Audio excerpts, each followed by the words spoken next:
Hello, everyone, and welcome to a new episode of Constructive Criticism. I am your host, Spencer Howland, and I am joined by my co-host, a man who allegedly lied to me about playing in the RPTQ with me, Michael Hinderhocker. Sounds so accusatory. I didn't accuse you of it. Somebody else did. Oh, that also sounds so accusatory. That's because it is. They accused you of lying to me. I don't appreciate that. I don't appreciate that accusation. Although it might be true. I don't know really what they're accusing me of, so yeah, I can't Nick, really defend myself. When Nick asked me, he's like, "Aren't you already queued for the RPTQ?" I was like, "Twice. I'm queued through Michael and through Chris."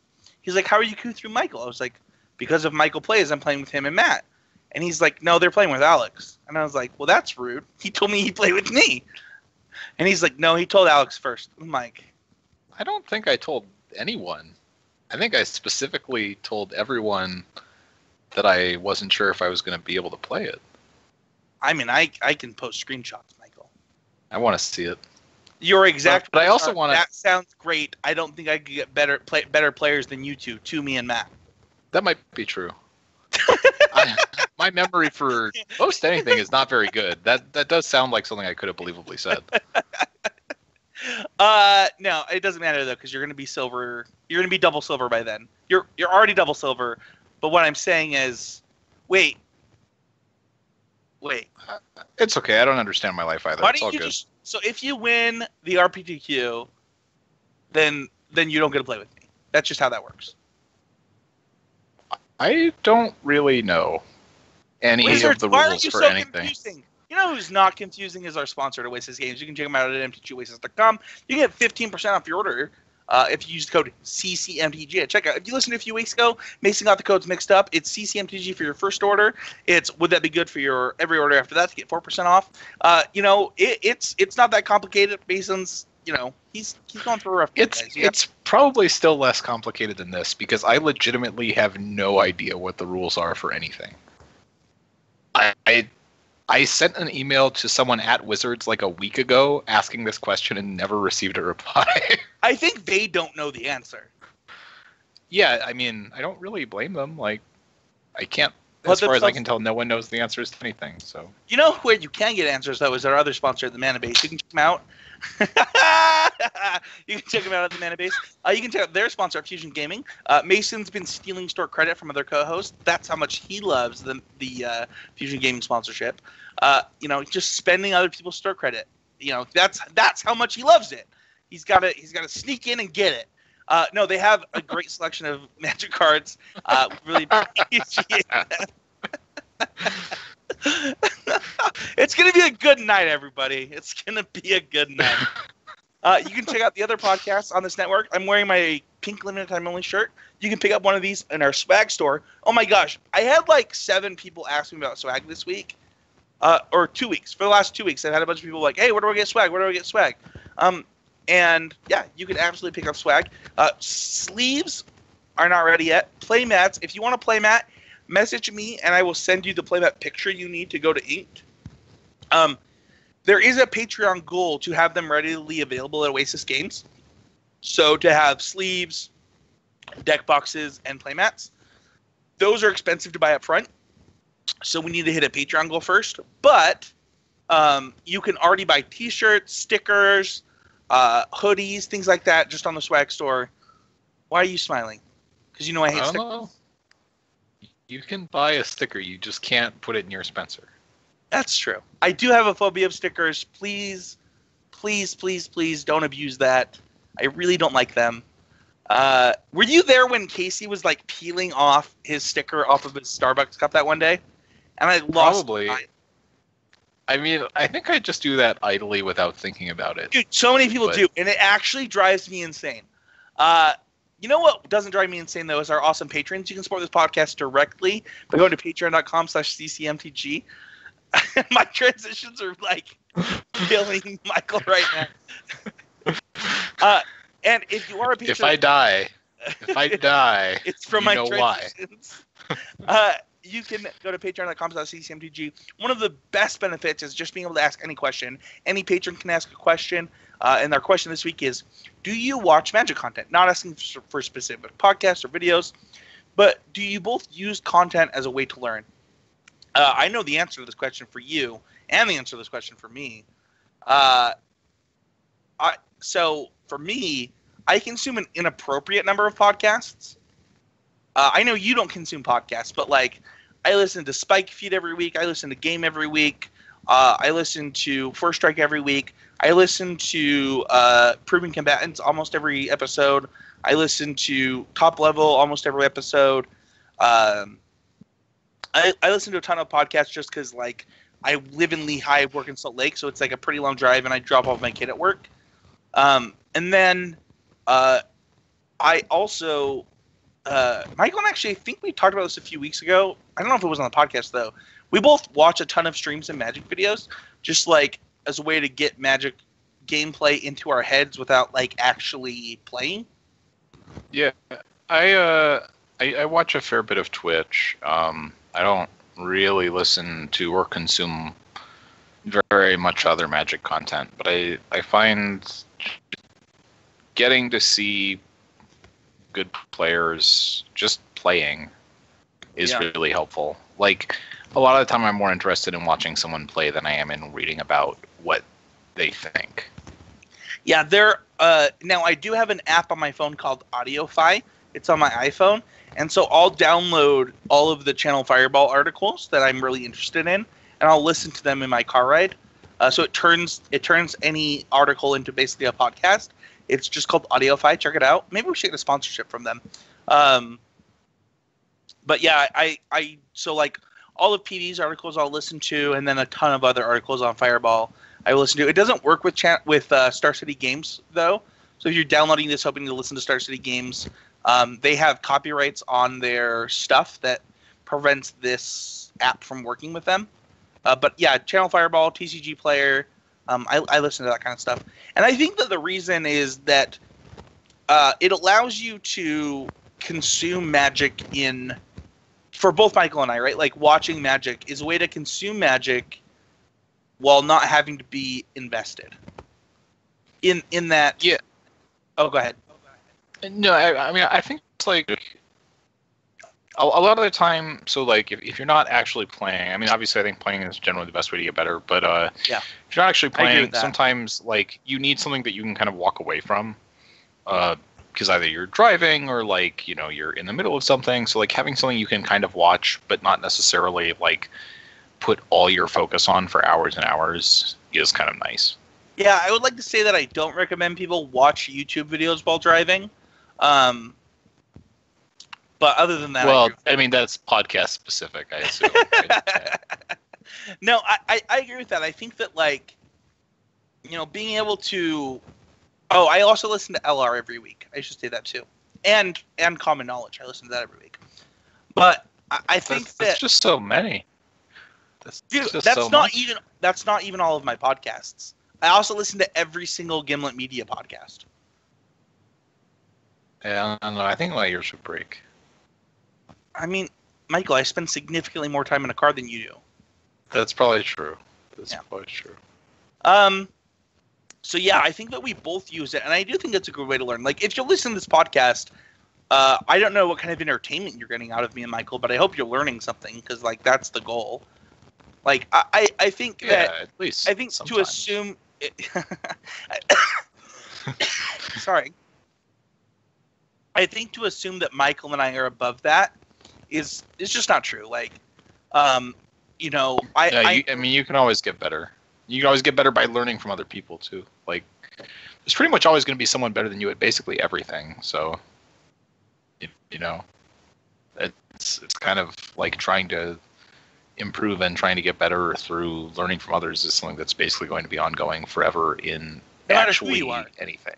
Yeah, and in anything, right? I mean, not just in Magic, but in pretty much everything. Yeah. Let's take a quick break. We will be right back. So sorry, this seems to be a technical issue.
So sorry about that. We are back. We are ready to attack. And let's talk about hashtag always improving. Hashtag always improving is the point of this podcast. If we believe if you're not getting better, you're getting worse.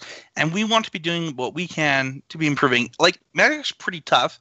We're going to kind of get into that during the training grounds. But Michael, what did you do this week to try and improve at Magic or life in general? I've just been focused on Modern, just trying to figure out what I want to play in Phoenix and kind of get on the same page. You're figuring out what we are going to play in Phoenix. Yeah, I mean, I think that there's like down to 2 decks, and one of them is pretty obvious.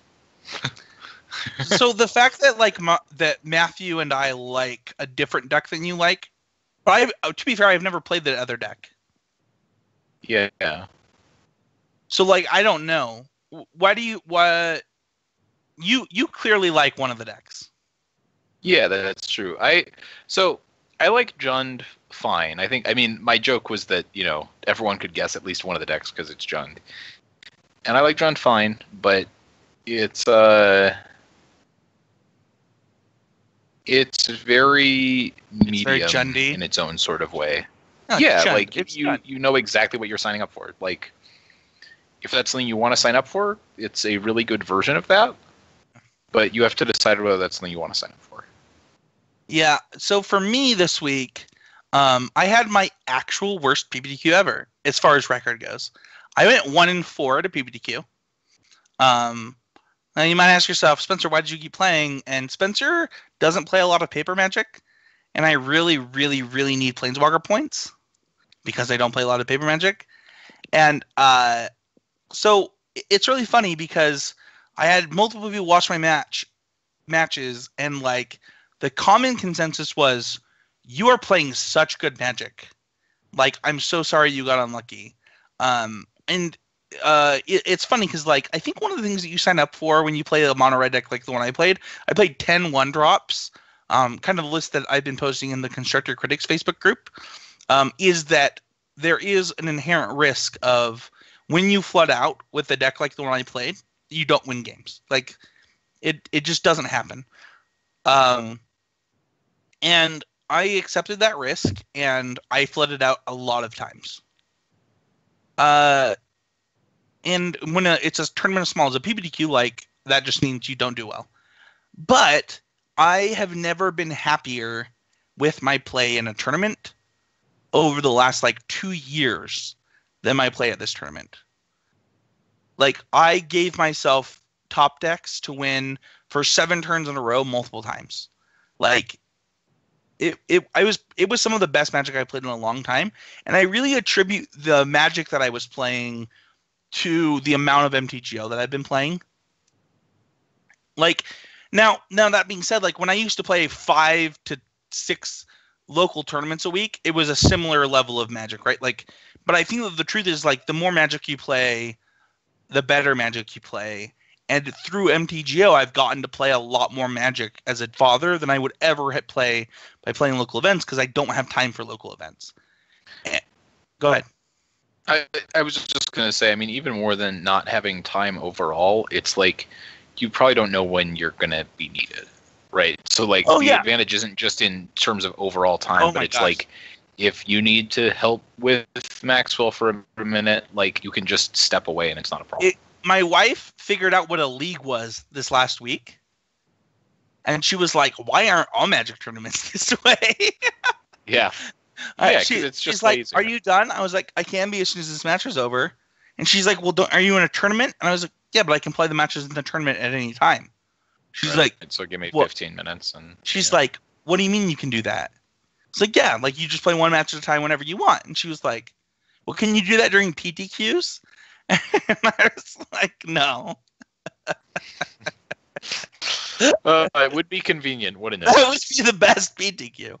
But no, it's I could scrub out of it in 8 minutes. Yeah, there we go. It's so powerful. No, it's been unreal, and I've gotten to play a lot of blue black, a lot of mono red, a lot of I just have gotten Magic in that I was only getting in before because Casey was living with me. When Casey was living with me, we just sit down, watch a TV show with Devonair, jamming Cockatrice the entire time, right? So, I got hours of Magic in that my wife didn't even notice. And like now that Casey doesn't live with me anymore, and I have a child, like I have to get Magic in when I can get it in, and leagues are the best way to do that for me. And it has it's brought my play back to where I want it to be. And I was really pleased. Like Michael and I often talk about like the record at the end of the day isn't what matters to us as much as our play. And I don't know that I was upset after any round but round one where I made a pretty egregious misplay. Like that was it. Like I played good Magic. I had Quentin over my shoulder one of the rounds, and he's like, "Dude, you made like every play I would have made. That was like impressive. You saw lines that I didn't see. Like good on you." And it feels good when like somebody I consider to be a very good player, is watching me play and is seeing the lines that I'm seeing, and then also I'm seeing extra. And even when Quentin was playing, I got to ask him about a couple of lines where he was like, I didn't even see those. And that's just hasn't been, and he was playing Blue-Black Control, which is like his deck. And that just hasn't been true in the past. And I really do think that as much as I've fought taking MTGOs as seriously as I do now, it's changed my game. Like it really, really has. And while I got really unlucky this weekend, if I played that well at every PPTQ I played in, I would win a lot of PPTQs. Yeah, I think that's kind of the attitude you always have to have. Like, sometimes, especially over small samples, things are just somewhat out of your control. But yeah, it doesn't really matter in the long run. Yeah, so there's no deck doctor this week. If you want to be eligible for a deck doctor, you can be a Patreon of $5 or more, being one of our constructed critics. I'll post a new thread for March coming up. I actually might have already done that, and we don't have any decks in it yet. I think I did, but I'll double check.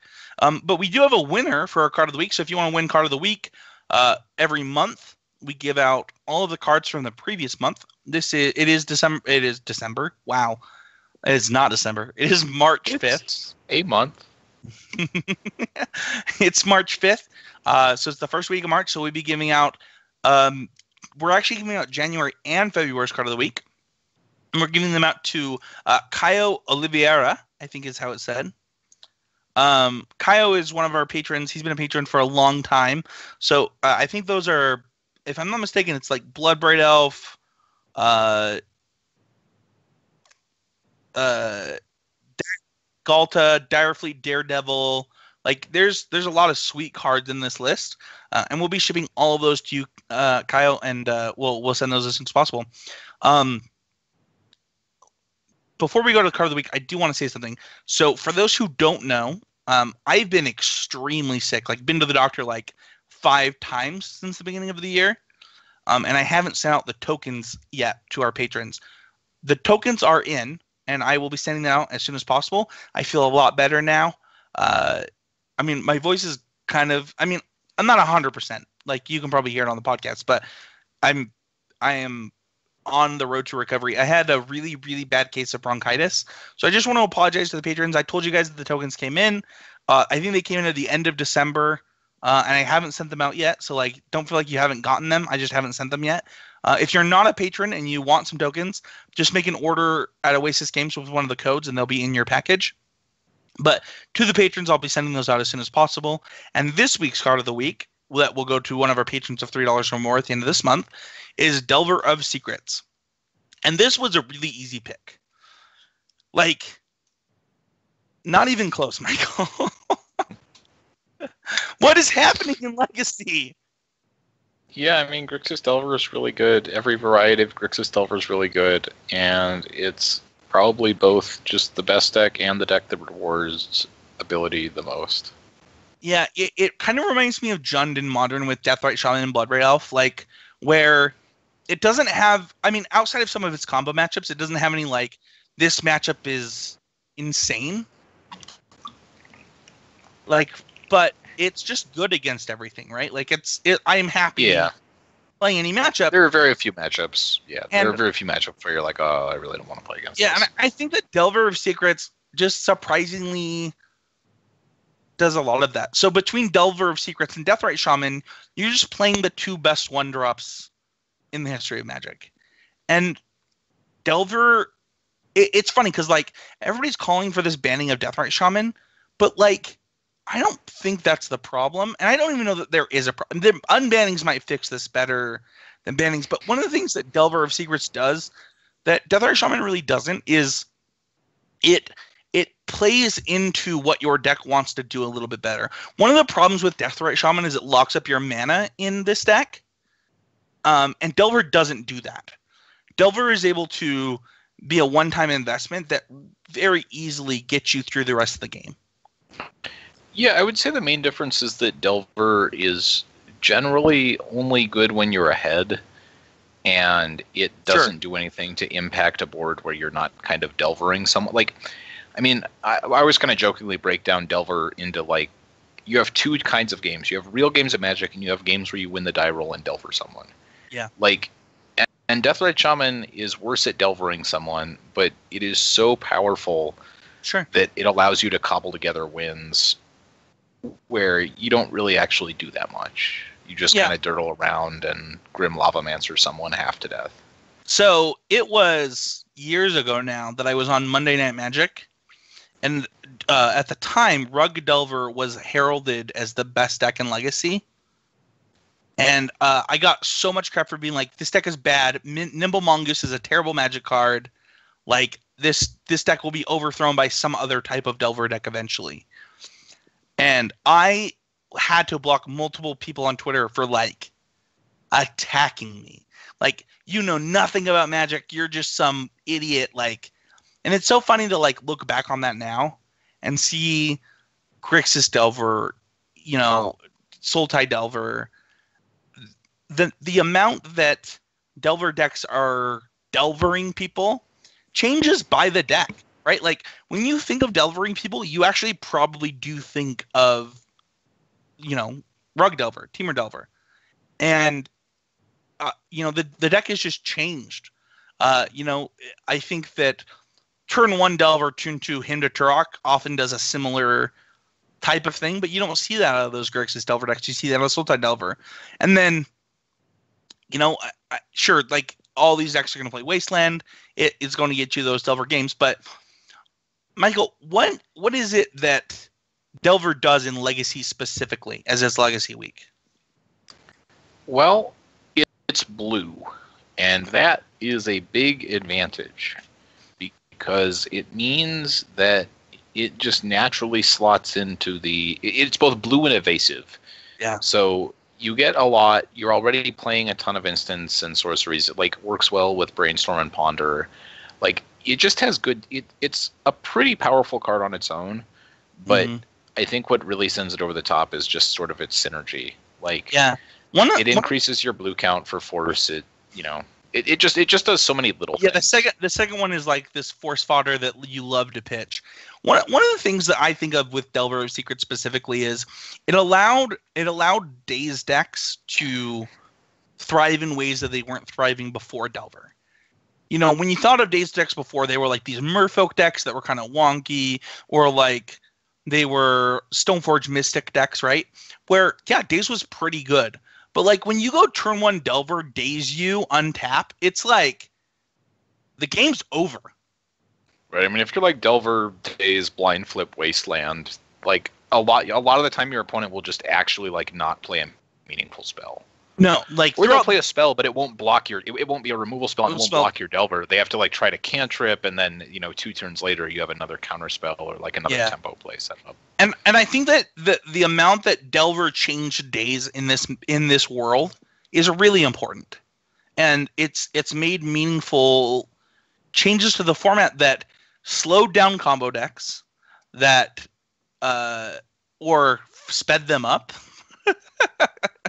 in some ways. But it's made real changes to the format that keeps people honest in a way that's good, but maybe we're wrong. Maybe it's actually bad, and we'll get to that soon. So I mean, it's just like it's format defining. I mean, I think that to some extent, like, well, the blue you know what thing you're is signing up for. Yeah, you know what you're signing up for when you play Legacy, right? Yeah. You talking about how blue is important, like that is Daze and Force of Will, right? That's not just Ponder, Brainstorm, Preordain, but it's the entire package, right? It's saying I get the most out of all of the best things. I get the best Brainstorms, I get to play Ponder, and my Dazes and Force of Wills are actively great all of the time. Not just in that. Like, I'm very happy with Forceful in this deck compared to a deck like Death. Like Miracles, right? Like, yeah, sure. Like all the Deathblade decks in Miracles, you play Force because you have to, but in Delver decks, Delver, so much of the time you just have like kind of an embarrassment of riches and Force slams the door shut. Yes, I agree. So, Delver Secrets is the card of the week. This week, we'll give those out at the beginning of April. I'm going to give out a play set of Delver Secrets on this one, so please notate that, Mason. And congratulations to Kaio, who won last month's card of the week. If you want to be eligible for that, just patron of $3 more per month. It's really appreciated. Let's go into our power rankings. We have 3 decks tied at the bottom. I'm just going to read off the decks really quick, and then we'll start with Sultai Delver. So we have Sultai Delver, Deathblade, and Storm all coming with 4 points. Sultai Delver. This is interesting to me, Michael, because some of these decks are Tombstalker decks, and then some of them are like mid-rangey Delver decks. What is the benefit? Try to find more of these Sultai lists. I see the one with a Tombstalker. So there's another one with 2 Tombstalkers. Those are the only 2. Okay. And that one has no True Name and no Leovold. Yeah, so that's like it's playing 3 Lilianas then, is that correct? I can't remember the Planeswalker package off the top of my head, but one of my questions is this a nod to the fact that removal in Legacy has come to like Abrupt Decay, Force of Will, Lightning Bolt kind of stuff? Is that like, I'm going to play Tombstalker because it doesn't die to anything? Yeah, definitely. I mean, I think that really like Sultai Delver in general is like the least Delvery Delver deck by so much. You're way more of just a mid-range deck that like you're playing the blue card, so every once in a while you just get the broken Delver starts. But this isn't like really a Delver deck. You're playing you're mostly playing like 20 lands, multiple planeswalkers, like at least 6 2-drops in it plus Goyfs. So like I think Tombstalker is good mostly because you don't really want to play True Name. You can't really support double black, double blue very easily, and you need double black for him. So Tombstalker is nice because it just flies over. So just to answer your question, the one that took 12th place, the other list, the ones that's not on your screen, didn't play any Liliana of the Veil in the main. It actually played two Liliana Last Hope in the main. Okay, so I mean, I don't know exactly. I haven't played that much Sultai Delver specifically, but regardless, I think that the point. I think that you're playing like significantly more 2 and 3 drops in this deck generally. And this deck, like, really one of the big benefits of it is that if the card Abrupt Decay is really good, this is like the best sort of semi-aggressive shell to play it in. Like, you still get a lot of the broken blue cards, but like if people are playing Counterbalance or if people are playing, I mean, it's pretty good in the Delver Mirror. But Abrupt Decay is really powerful, and this is like the only Delver shell that can really play him. One of the things that people were doing in the past that I don't see in the lists from this tournament is that they were playing a couple of the blue-black 1/1 flying artifact. The Baleful Strix. So yeah. There are like people play these like kind of weird hybrid decks because this is more of a mid-range deck, like a true Delver deck. But usually people playing those will not play Delver. Usually it's one or the other, just because it's so bad with the Delver. They like a hybrid version without Delvers, but also aren't true like Leovold mid-range decks. So like before Check Pile got big. This had more to do with like before the printing of Fatal Push, people played Tarmogoyf in these mid-range decks and would play these sort of like slightly bigger bug pile, basically. Sure. So one thing that I will say about Sultai Delver specifically is that I do think your Deathrite Shamans get really easy to play with in this deck, where sometimes in the Grixis Delver decks they can be a little bit awkward. Yeah, I think that just like being able to use them as mana dorks more often is like obviously really powerful. And when your main game plan involves doing that regularly, I think that like in some ways it's a better Deathrite Shaman deck, although it's a worse deck overall. Yeah. Let's go to the next 4-point deck that we have here, which is Esper Deathblade. So hold on. I just said Deathblade, which has not been a deck in a long time. But we've heard a lot of people that are really big advocates of Legacy saying this is Deathblade. Right? No, I mean Deathblade is just Stoneforge and Deathblade Shaman. Did I say something that disagreed with that? Oh no, I thought you were saying that this wasn't Esper Deathblade. Oh no! I'm saying that people who know Legacy have been touting this deck as making a comeback, and this is the first time that I've really seen it. First of all, looking at the list on the screen, this is the 27th place list by Jeremy Tibbetts. It's 3 Baleful Strix, 4 Deathrite, 2 Snap, 4 Stoneforge, 1 True Name, 1 Tessinger, 2 Jace. The sword package is just Batterskull and Jete, and then it's got 1 Counterspell, 4 Brainstorm, 2 Push, 4 Force, 4 Swords of Plowshares, 2 Ponder, 3 Thoughtseize, 1 Vindicate, and 20 lands. And the thing is like this deck for a long time was the go-to control deck. And I'm wondering if like the inclusion of Baleful Strix and the way that this deck is built makes it okay against the Delver decks. Yeah, I think this deck is pretty good against Delver. For a minute, this deck was getting squeezed super hard by the Leovold decks, basically. Which are not on our top. Which are not on our top 5, by the way. Yeah, it looks like those have fallen out of favor a little bit. I think mostly because people have built Grixis Delver in a way that it's better against check pile these days, which we can get into in the Grixis Delver segment. But I think that basically Deathblade is pretty decent if you don't have to play against Kolaghan's Command, and it's pretty unplayable if you do. That's just kind of Stoneforge in general, right? Like if you're playing against a lot of K command, Stoneforge is just really not very good. Yeah, I'm pretty like if I were to play a Legacy tournament tomorrow, I would consider Deathblade. Like, and that's just not something that I would say in recent times. Like, I love Stoneforge Mystic control decks with Jace the Mind Sculptor. I mean, I played during the heyday of that in Magic, right? But it just hasn't been good for a long time. And I feel like this deck has been tuned to really take advantage of the fact that Delver's really picking off a lot of your bad matchups, and you're able to kind of find a spot in the metagame. Now, he's leaning into Delver pretty hard with this kind of setup where he's playing 3 basics, plus like 3 Strixes plus 6 1-mana removal spells. 3 Strixes is actually a lot. I've seen lists on MTGO that just play like the 2 Strixes, right? Which is already a nod to Delver, but I agree with Michael. I think that he's leaning into it a little bit.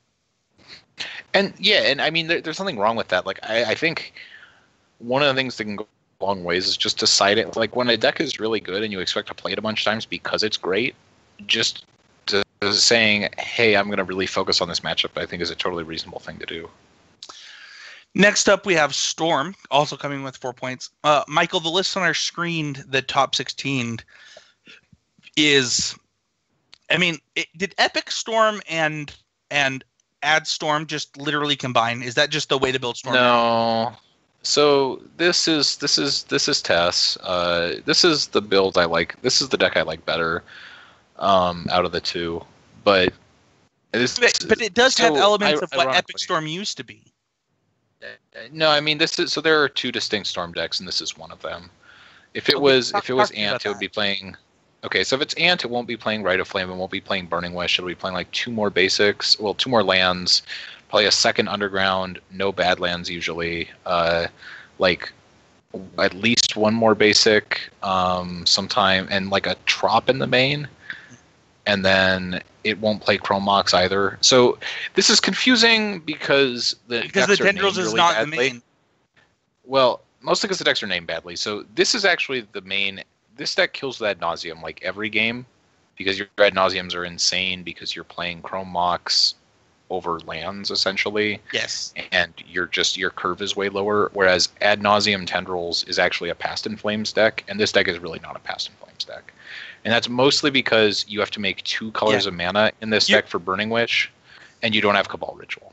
So, I agree with you. What I'm saying is, if you're a Legacy player from years ago, a lot of these cards were in Epic Storm. And what I'm saying is, there's no longer Epic Storm. There's Ad Nauseam Tendrils and another deck. I mean, this deck is called the Epic Storm. So this is Epic Storm. Yes. It doesn't look like the old versions though. I mean, I don't play as much Legacy as I used to. So in the times that I was playing a ton of Legacy, like you kind of explained it actually really well, where it was like you are this Past in Flames deck that wins with Past in Flames and Nauseam Tendrils, and then there was this Burning Wish deck is the kind of two differences. But so I think my confusion is I thought you were saying this was Ad Nauseam Tendrils. What I'm saying is that this is a better Ad Nauseam deck than Ad Nauseam Tendrils, which is a very frustrating naming convention. Okay. Because to me, this deck like actually kills. It is, but it kills. Okay. This Epic Storm kills with Ad Nauseam almost every game, whereas Ad Nauseam Tendrils rarely casts Ad Nauseam. Because your curve is horrible for it. In Ad Nauseam Tendrils, you're playing like a Dark Petition, multiple main deck 4-drops, no Chrome Moxes, and some of your rituals cost 2. Yeah. So your curve is like on average. How much faster is this deck? This deck is like... It depends on what you're considering lethal. If you're playing against a lot of Force of Wills and you're playing a lot of blue-based control decks, I think I prefer Ad Nauseam Tendrils because it's better at creating sort of deterministic loops through counter magic. If you're playing against a lot of like Chalice of the Voids or Thorn of Amethysts or Thalias, I think this deck is much better because in those matchups, Empty the Warrens is almost always good enough. And if we're counting making 12 to 14 goblins as a kill, this deck is at least a full turn faster than. No, and one of the things that I have found between the two decks, and like I said, I don't play Legacy anymore. Like the Legacy I play is entirely check pile or like random elves decks on like one day a week when I decide to play Legacy. And in the time that I was playing a lot of Legacy, I felt like most of my wins came from Burning Wish, which is why my understanding of this deck is different than yours. Because when I lose to this deck today, it is usually from an Empty the Warrens or an Infernal Tutor win. Yeah, so it's just really expensive to Burning Wish because Burning Wish gets Warrens, and then you only need like one ritual into LED will make you 6 generally. Sure. But because that'll cast Burning Wish plus Empty. But if you have to cast a Burning Wish for an Ad Nauseam, you need a Burning Wish for Dark Petition for Ad Nauseam, and that costs you like 9 mana, which is really, really hard to make. So most of your Ad Nauseam wins specifically will come from an Infernal Tutor.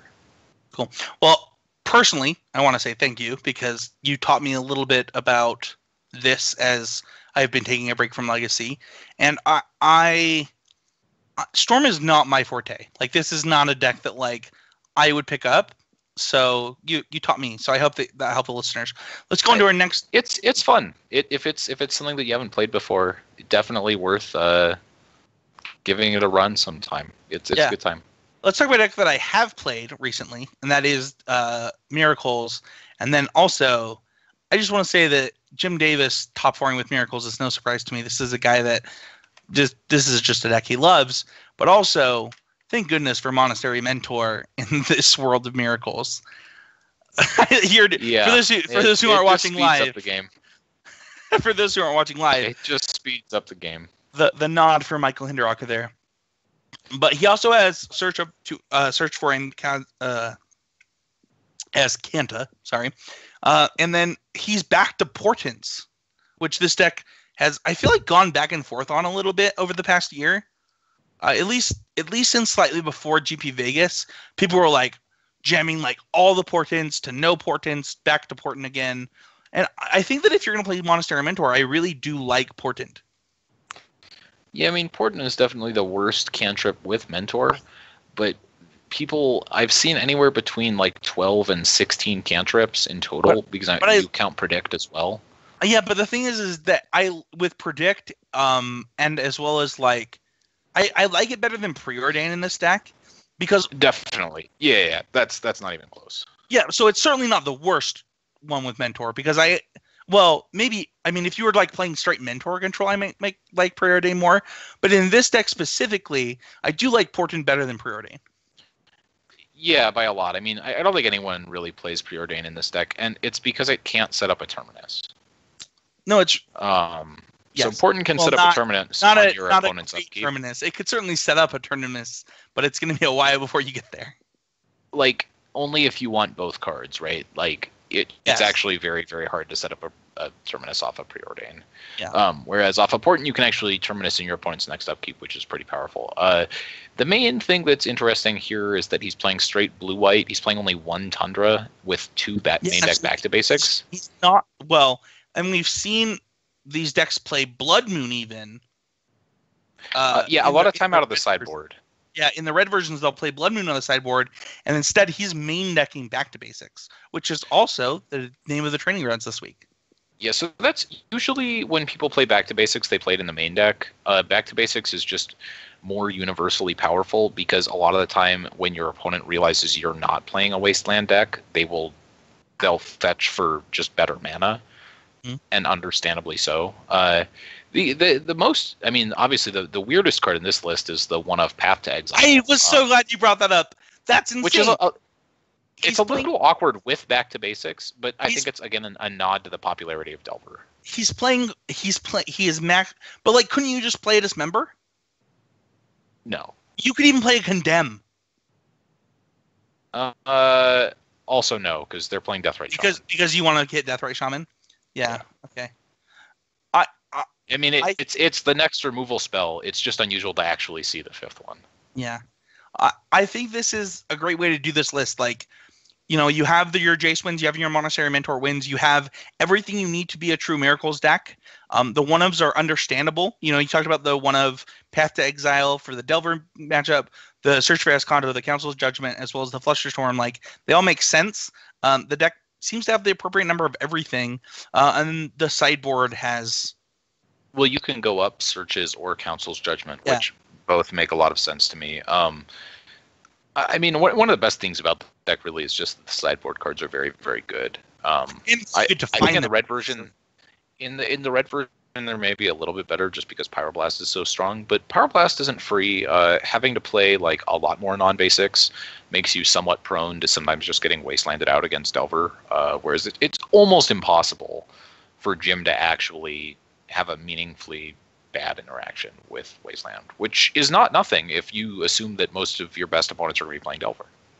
Yeah. Let's go to our next deck, which is Elves.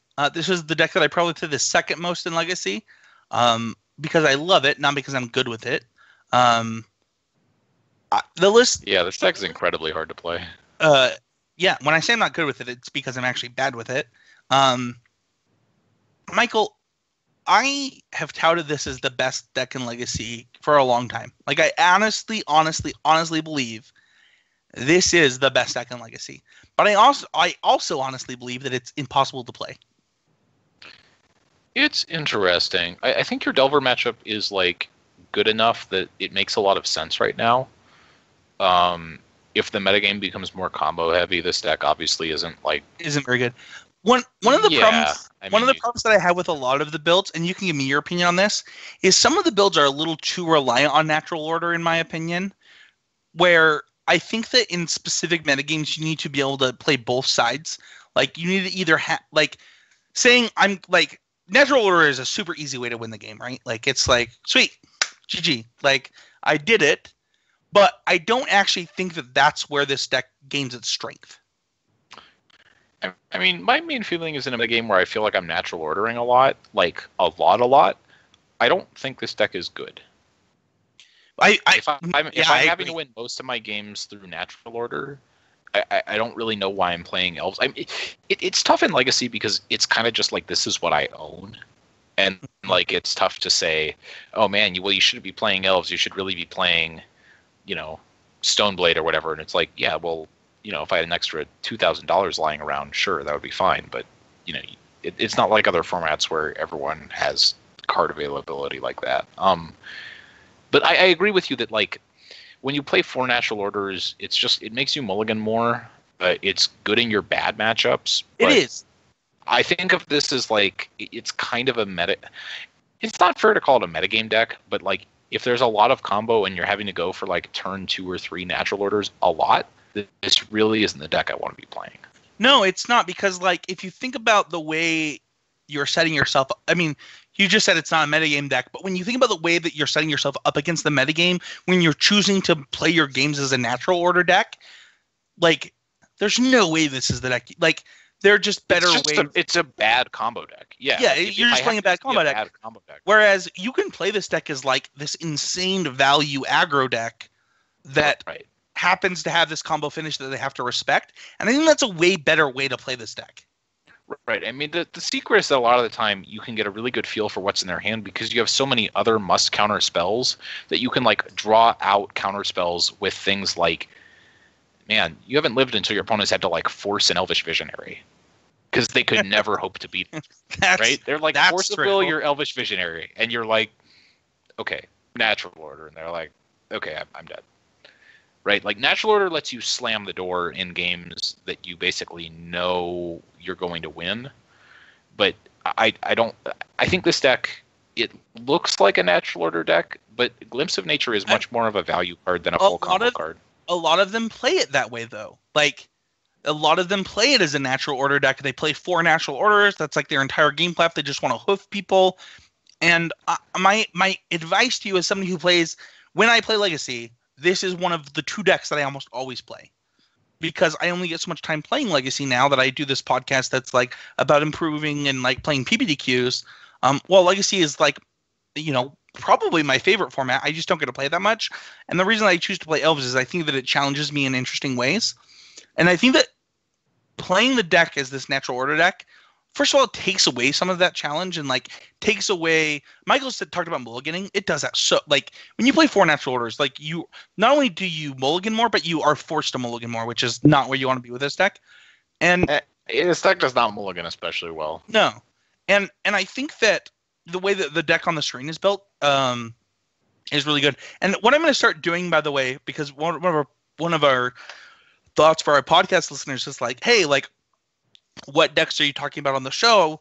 A lot of people don't like us reading the deck list, so I'm actually just going to post the links to the decks in the show notes for every show. So if you're following, this is an interesting list. It is very interesting. I haven't played sideboard Blood Moon in this deck before, but I could imagine it being pretty powerful in a number of matchups. I mean, I would imagine specifically lands is probably one of the matchups he has it there for, but this is not a deck I have that much experience with. I'm interested in your thoughts on Vital Force. This is a card that's been popular for a little while in these Elves decks. What are your thoughts?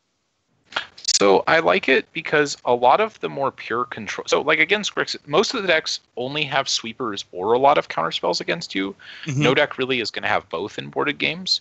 So if your opponent is mostly, if their plan is to allow you to resolve spells and then Terminus, Nissa Vital Force is really good.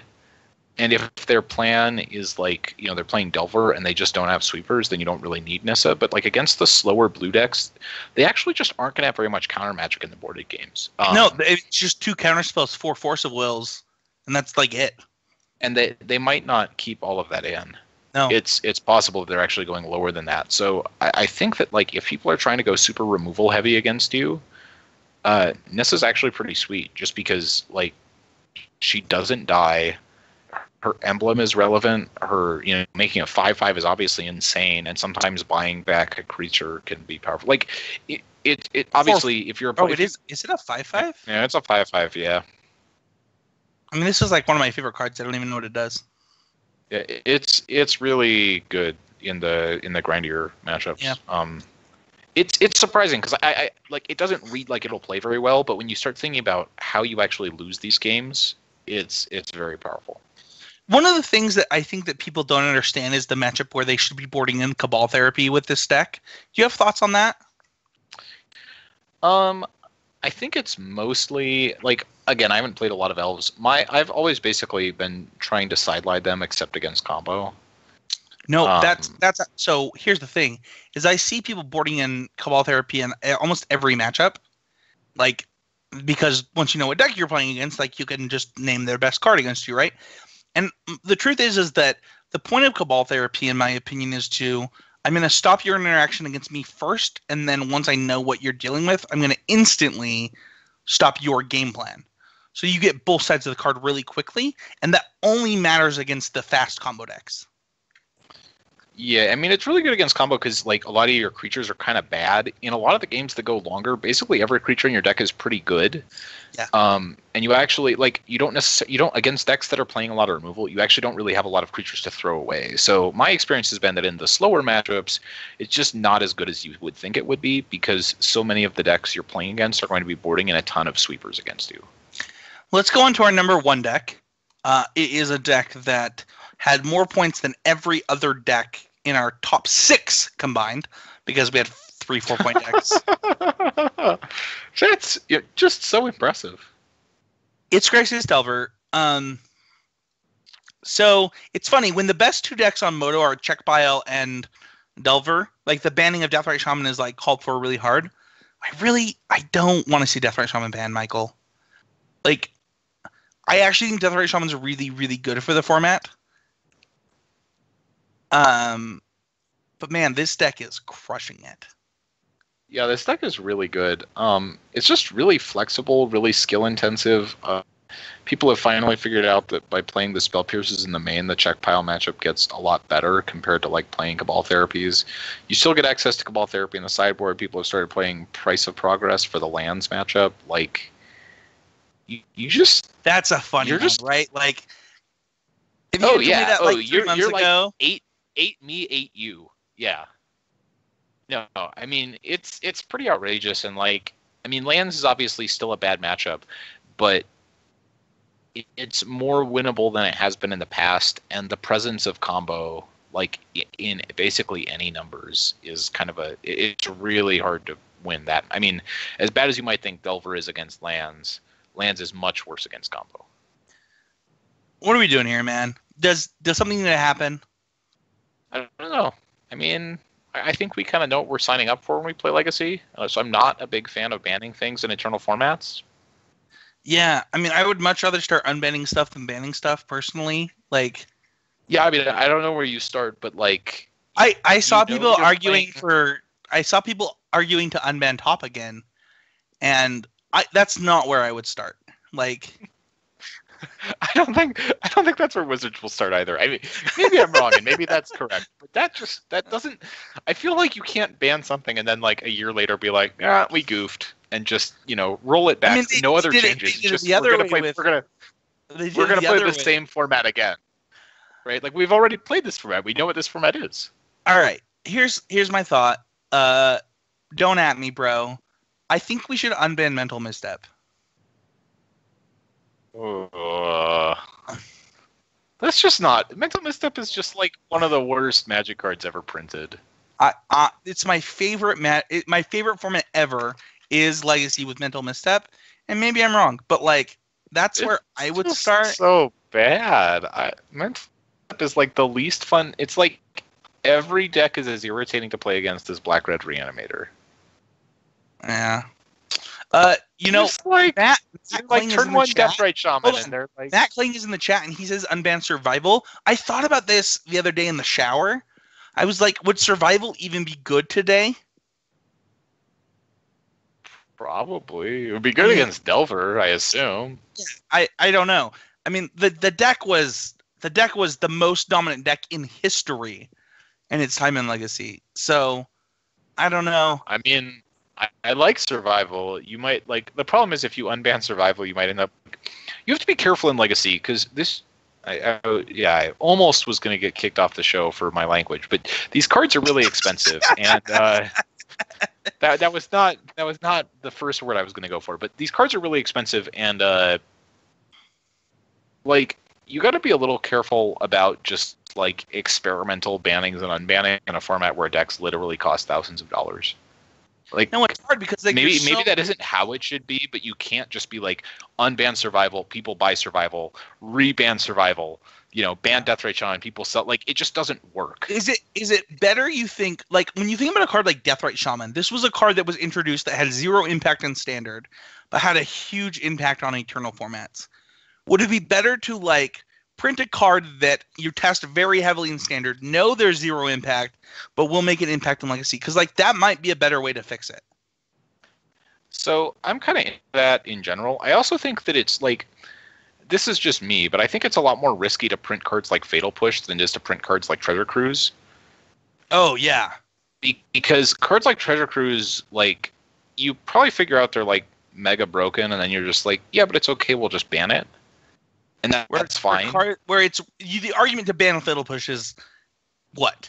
Like, right, it's like format warping, but not necessarily in like a format destructive way. To be fair, though, your format is going to be different, right? It doesn't destroy the format. Fatal Push. Right. Well, and this is more of like a modern. This is more of like an example for modern, right? But in modern, it's like completely made it basically until Bloodbraid Elf got banned, made Tarmogoyf straight unplayable. From like the best creature in the game to straight unplayable. Yeah. Like. So I think that on some level, like, you have to be a little more careful about printing cards that are like going to be legal than cards that are going to be banned. Because if we just ban Treasure Cruise and Dig Time, like, does it really matter? Right? Like, you play a different format for a couple of months and then they just go away. To be fair, Treasure Cruise never saw play in Modern outside of Scapeshift and got banned in a deck that never... Dig Through Time? Dig Through Time, sorry. Sure, but like... You know what? I don't need to hear your argument. It's wrong. If their assumption is we're going to get there eventually, then kind of whatever, right? Like, they make that decision. But in Legacy, like, they left Dig Through Time alone, and then we got to play Omnitel, which was like the least interesting deck of all time. I agree with the banning of Dig Through Time in Legacy. I just don't agree with them all. So, I mean, wrapping this all back together, I think Grixis Delver is really good, but I also think it's hard enough to play that, like, I don't really mind with or against Grixis Delver. Yeah. The other thing is I like formats where I'm rewarded for playing well. And Grixis Delver, Jund, even things like Deathblade, like, these decks do reward me for playing well. I'm okay with that. Like, yeah, I understand that, like, at the end of the day, the rando person jumping into a format doesn't like a bunch of 50-50 matchups. But here's the thing, is nobody's jumping into Legacy, like... You know what you're getting into, right? Like, if you buy a Legacy deck, you know the format you're signing up for. You're not paying $2,000 to play Legacy and then being like, man, it really sucks that I lost to Grixis Delver a bunch of times. Like, that doesn't happen. Like, if you're investing $2,000, you invest for a reason. Right. Exactly. So I don't necessarily have a problem with Grixis Delver being great. Like, yeah, I feel like it's going to be something. It's going to be one or the other, right? It's going to be something. I do have a problem with it being this good. I think that there were very few weeks where Miracles did this.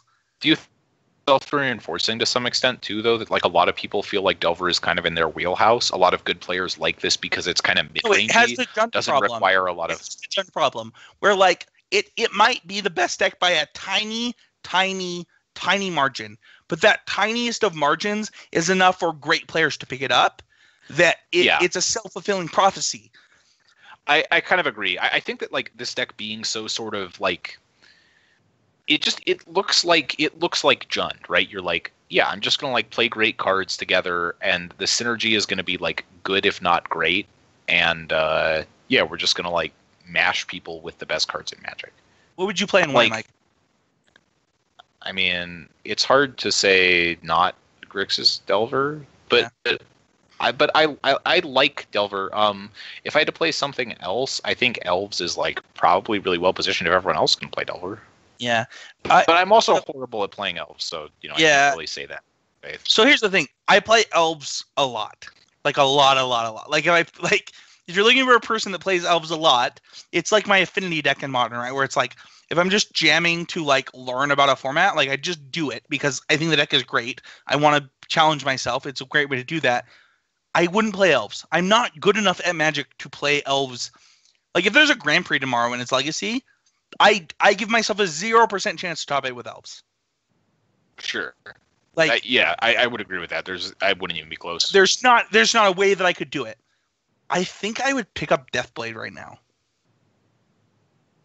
Interesting. Now, if I found certain matchups not to be the way I wanted, I would probably just default to Grixis Delver. Sorry, everybody. I know. No, I mean, I saw a lot of people playing like in Santa Clara. There was a lot of like just like bug kind of like noble, like kind of like the like Bant Deathblade or whatever that style of deck. Because that deck I played that deck a lot. There are a lot of versions of Deathblade that I would try. One of the things that I do think is that if the format gets warped enough, Shardless Bug becomes very good again. So if I think the format is warped enough, I would switch to that. But I don't think we're quite there, and I would try Deathblade or default to Grixis Delver. And it's kind of the same reason. Like, it's a hard argument not to play Grixis Delver right now, right? Because, like, what are you worried about? And you have a lot of flexibility. Like, it's a deck that you can build to beat what you want to beat. Yeah. Let's go to our deck of the week. It is Jund in Modern. We have Steve Rubin's list. This is 4 Dawn Confidant, 3 Scavenging Ooze, 4 Bloodbraid Elf, 4 Tarmogoyf, 4 Liliana Bale, 3 Push, 3 Inquisition, 3 Bolt, 3 Thoughtseize, 1 Dreadbore, 2 Gulligan's Command, 1 Maelstrom Pulse, 25 lands, and a very diverse sideboard, including some graveyard in the form of Grafdigger's Cage, Anger of the Gods, and then some Meteor Hate and Throne of the Astral. I want to focus on a few things for this is the deck of the week. So this deck did not do well at the Classic. People love to talk about how it didn't do well at the Classic. But if you asked the group of people that we play with, this deck is back. Like, Bloodbraid Elf. Yeah, this deck's really good. This deck is quite good. Bloodbraid Elf changes the way that you build Jund in a very good way. And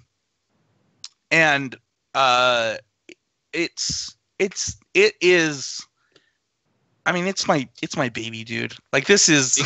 Yeah, it gives you so many. It just gives you like more diversity in your draws, right? Like you just Bloodbraid Elf, just like a really. It does force you to play. It's kind of a spin the wheel card. Yeah, a little bit. I mean, Ruben's still playing 6, which is kind of always the number. For what it's worth, I don't think I could recommend this list for anything but like a field where you completely. So hold on. Game. Let's rewind because I actually agree with you. I actually think we're short on Planeswalkers, first of all. I think 4 is fine. I don't know if they should all be of the Veil, but... Okay, sure. I'm fine with the 3-1 split. But the other thing that I'm thinking is... I don't know how you and Matt feel about this. I talked to Matt a little bit about this.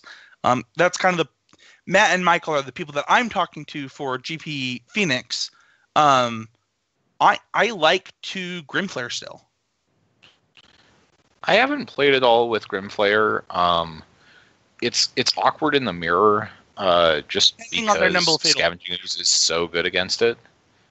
Well, yeah. So between Push and Scavenging Ooze, it certainly depends. And then the other thing that I've liked that Matt actually, when I said it, he really liked. I'd love to hear your thoughts. Is actually a main deck Nihil Spellbomb. Yeah, I don't know. I haven't played with anything like that. My biggest beef with this list in particular is that you could actually just never win a match against Burn. You were like 0% with this 75. I think that you have collective brutality and that's it. Like I think that you have 1 collective brutality in the 75. I think that you are saying that you are not interested in considering that. I just don't think you could play this at a Grand Prix. I think this is the kind of list where like in a 24-person field, right? In a 24-person field where you basically like, you know that at least probably, you know that Reed Duke is going to play Jund. You probably figure that at least like a quarter of the field is on Jund.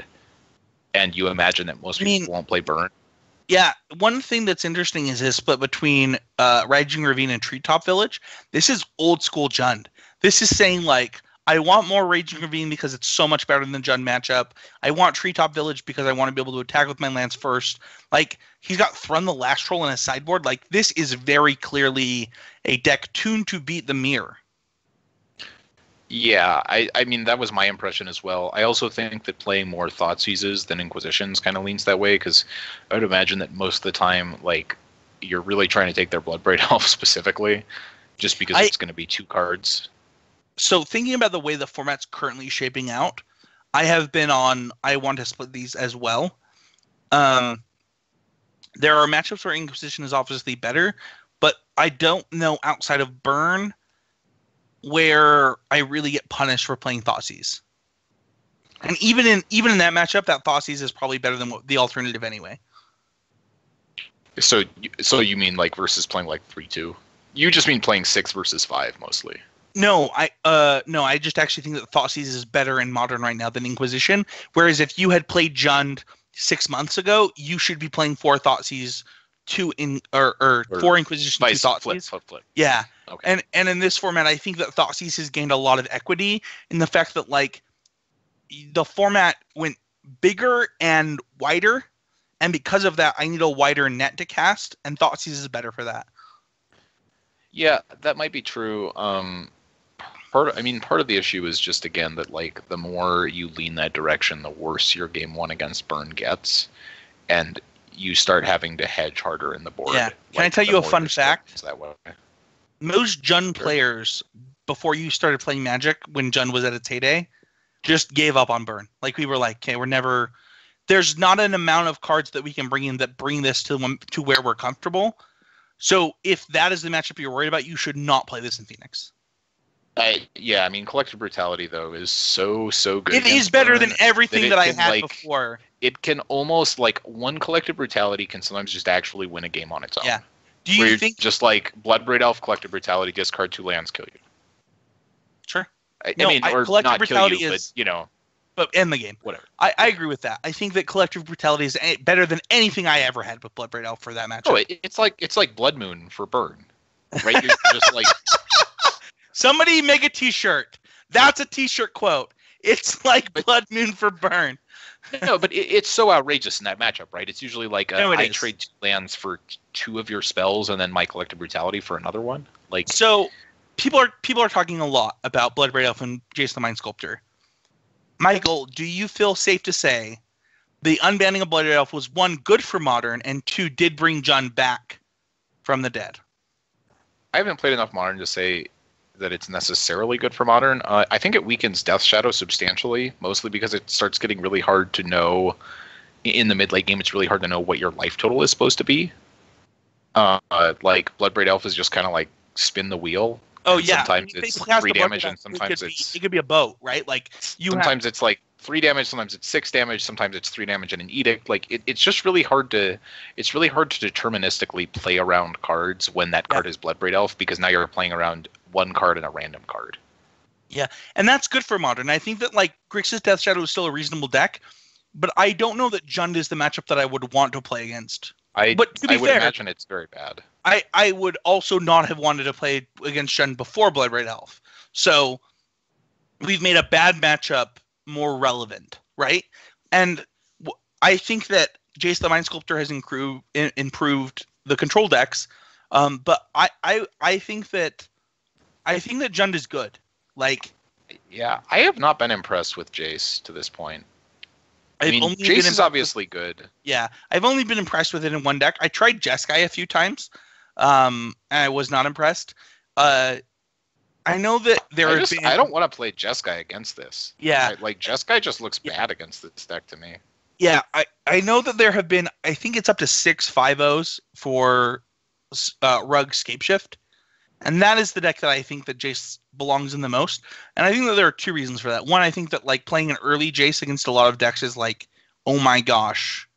Sure. If we're in a game where like the unsummon mode actually starts being mattering, right? Really, it's insane. And if you're on the play and they're like Tarmogoyf and you're like, bounce it, and they're like, oh, okay, replay Tarmogoyf. Yeah, so that's the deck that I've seen Jace the most, and I didn't like Jeskai, and I think that it's for a similar reason for you, but I think that Jund is back, and I think that's good for Modern. I think that having Grixis Death Shadow and 4-color Death Shadow be the Jund deck of the format is actually not as healthy as Jund being the Jund deck, and the reason for that is like mana efficiency. Like, if all of your spells are cheaper than my spells and you get to be the mid-range deck, that's not always fair. Yeah, you feel comboed out by Grixis Death Shadow more than you. It's like, why did I get comboed out by like? It's kind of like getting Delvered, but worse. Well, mostly because your deck kind of sucks compared to what you're playing in Legacy. Yeah. Right? Like, So, your decks are bad, and sometimes they delver you. I think that, if we're going over Jund, I think the key cards are, yes, everybody who knows my opinion of Jund, I am saying you should play Dark Confidant. I have said in the past that this card is terrible in Jund. I think right now it's correct. I think Bloodbraid Elf, Tarmogoyf. I think that you need to play 4 Lilianas of some split. I would play either. I would never play 4 Veil in the main. I would either play. Well, that's maybe not true. There might be metagames where I'd go 4-1, but I think that 3-1, 3-2, or 4-1 is what I would do. I think that Thoughtseize, we've kind of already talked about that, is really key. Kolaghan's Command is something that Bloodbraid Elf didn't have before. I've been really impressed with this. I've actually been impressed with it. I don't know if you played the Bloodbraid Death Shadow deck with Kolaghan's Command, but I also impressed with it in that list. Yeah, I mean it's really good with Bloodbraid Elf. Just obviously it's really good with both halves of Bloodbraid Elf, right? Like, it's insane to cascade into, and it buys back your dead Bloodbraid Elf. So yeah, Maelstrom Pulse is one that some decks were cutting. One thing that you'll see is a lack of Abrupt Decay. I think that between Lightning Bolt, Thoughtseize, Kolaghan's Command, and Fatal Push, the need for Abrupt Decay has gone down significantly. And then some people played, I think, Abrupt Decay over more, like, some lists from this event played 0 pushes. Or Bolt to Decay. Yeah, I've seen that too. They're like the third place list played 5 Lilianas, 4 Bolt, 1 Decay, 0 push. Yep. Makes sense. And I think it just depends on what you are worried about. Like, Abrupt Decay is really good against Boggles. I mean, everything has its place. When we're talking about the 59th and 60th cards, it's kind of like, and then whatever you're comfortable with. I think a few key cards in the sideboard, like, you should not leave home without them, are Ancient Grudge and Collective Brutality. Like, those, I don't care what the rest of your sideboard looks like, but, like, those are 2 cards that I would tell you are wrong leaving the house without. Yeah, I think for more open fields especially, like, these lists just get kind of inbred. Like basically, the more you respect Burn, basically the worse they did. Because, like, the more brutalities and Kitchen Finks you have in your board in a field where no one is playing. Well, hold on. Here's the thing that was happening towards the end is Kitchen Finks was so good against Jund and Burn that, like, people were main decking for. Yeah, I think that, like, the biggest issue right now with these decks is just that, like, in terms of main decking it, there are only so many 3s you can play, and when you're already playing, like, 4 Bloodbraid, like, you just start, your deck gets kind of clunky if we're going to jam, like, 4 Lilianas and a bunch of Kitchen Finks and Bloodbraid Elves and Kolaghan's Command and Maelstrom Pulse. We didn't have Scavenging Ooze when we were doing that either. So, like, we didn't have Scavenging Ooze, we didn't have Kolaghan's Command. Things have changed. Scavenging Ooze is often a 3-drop anyways. It is. That's why Scavenging Ooze is also just a really good trump card for Kitchen Finks specifically, right?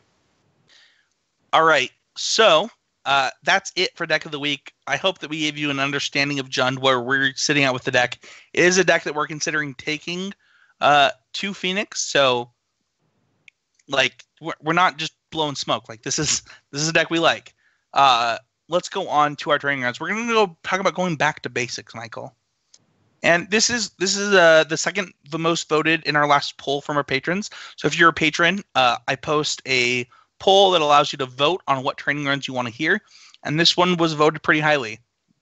And this is what I wanted to talk about for a while. We've kind of talked about this in the past, and that's just Magic is really hard, Michael. Like, the amount of time that we spend talking about the little minutiae of this stupid little game, going down to the very nitty-gritty details. I mean, Magic's tough. There's a lot to think about. And when we're focusing on trying to improve at the game every day, every week, I mean, it's safe to say that you and I and others are obsessed with this stupid little game. Yeah, I mean, I don't even know that begins to cover it, but no, it doesn't. And when you're as obsessed with Magic the Gathering as we have become, it's pretty easy to get lost. It's pretty easy to get lost in deck lists. It's pretty easy to get lost in card choices, in these next level moments that you want to try and have, right? To just give yourself the most advantages as possible. And eventually, I think that we're trying to do too much. And I certainly have suffered from this. I don't know if you've ever felt like you were trying to master too many parts of the game at once. Yeah, definitely. I think just like a lot of the ways that we can typically improve are by getting closer to perfect at the easy parts. Yeah, and oh man. Well, all right. Thanks, everybody. That's the show. We all appreciate you listening. No, but I think that Michael's absolutely right. So often we think, I've mastered this part. Let's go master things that are so much harder, so much more difficult. When in truth is, you're probably not as good at the simple things as you think you are. And, I'm going to talk about a couple of the simple things that are simple in Magic, but honestly still really complicated. And I have 3 that I think are the most basic parts of Magic, but are so hard to always do correctly. Michael, and I have attacking, blocking, and tapping your mana. Let's go over them one by one. Michael, have you ever played a tournament where you made 100% correct attacks? I mean, I've played some tournaments where I didn't play creatures in my deck, so maybe. That seems easy. Yeah. No, but to your point, it's very difficult to be confident in every attack. And I think that a lot of this comes, it ties into more complex concepts, right? But you're fundamentally trying to understand, am I supposed to be attacking? Is my opponent supposed to be scared, or am I supposed to be scared? Right? Somebody's supposed to be attacking, and we need to figure out who it is. And I better before my opponent, because if it's me and I don't attack, I look real stupid. One of my favorite things that you'll see, I mean, if you've watched me stream, I talk about lazy creatures all the time. My favorite thing is when I attack, my opponent doesn't block and doesn't attack back. And I'm like... Yeah, I mean, that's it doesn't happen very much, but usually that's not... Somebody made a mistake. It's probably the person who did nothing. Right. Everything has to do something, and you have to kind of figure out what your role in this game is. And I think Bloodbraid Elf is going to make this a lot harder in Modern in the foreseeable future, because one of the things that's so difficult. Block with Bloodbraid Elf? Well, not just am I supposed to block with it, but if my opponent plays a Bloodbraid Elf and I attack, what happens? If I attack this turn and then my opponent plays Bloodbraid Elf, what happens? I lose 3 life, a creature dies. Or I lose my next play. There's so many things that are complicating this situation. But just haste creatures in general create these issues a lot, right? I mean, this was the case a lot, playing Eldrazi decks, where you're like, am I supposed to attack because I can draw Reality Smasher? And if I draw Reality Smasher, then attacking was really good. And if I don't, then attacking was really bad. And depending on my mana, I could also draw Ancient Stirrings into Reality Smasher, or I could draw, you get into all these situations where you have kind of convoluted board states or convoluted game states where you're trying to figure out not just can I attack, because it's typically pretty obvious if the answer is just flatly no. I can't attack with my 2 mana 2 into their 3, right? Yeah. I can't attack my Grizzly Bear into their Colossal Dreadmaw, so that's just not happening. But when you have a game state where it's not always that clear, you attack and you're like, I'm actually not sure if my opponent's going to block or not. Yeah, right. I mean, that's kind of what you're talking about. One of the games I had this weekend that Quentin was really impressed by my play is I had a board where my opponent played a Hazoret with 1 card in hand and didn't attack, and they were absolutely right not to attack. I then played 2 creatures, attacked with everything, guaranteeing that I lose one of them.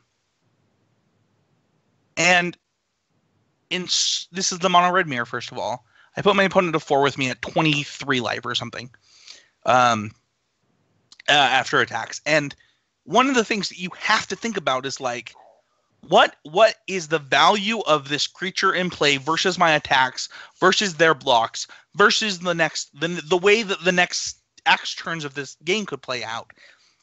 And when you think about it, attacking and blocking are these very simple parts of Magic. But they're still super complicated. And focusing on how you can optimize those two things is going to win you more games than those little minute stupid things that everybody else talks about. Yeah, and I mean, I think the thing is that they get tied into the minutia as well, because a lot of the time what you're trying to figure out is like, how do future draw steps affect my choices? How do future draw steps affect my choice to attack or block?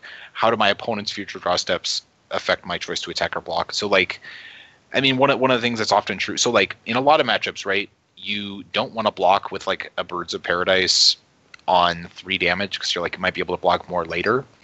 But against something like Mono Red, you might say, well, I don't need this for mana.